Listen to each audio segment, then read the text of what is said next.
वैशाली. तुझं नाव केवळ सुंदर उच्चारासाठी नाही, तर त्यामागे इतिहासाची पावलं आहेत.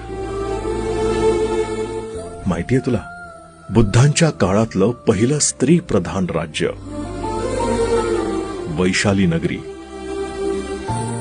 तेव्हाच ठरलं होतं की वैशाली म्हणजे ज्याचं मनही समृद्ध आणि बुद्धीही तेजस्वी.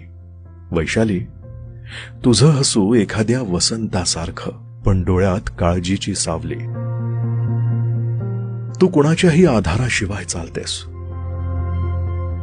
आणि गरज भासली तर दुसऱ्यांना आधार देतेस.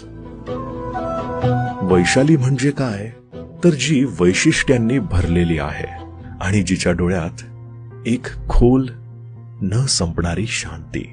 तू आहेस एक सळसळती ऊर्जा, जी कधी प्रेमात विरघळते, कधी जबाबदाऱ्यांना आकार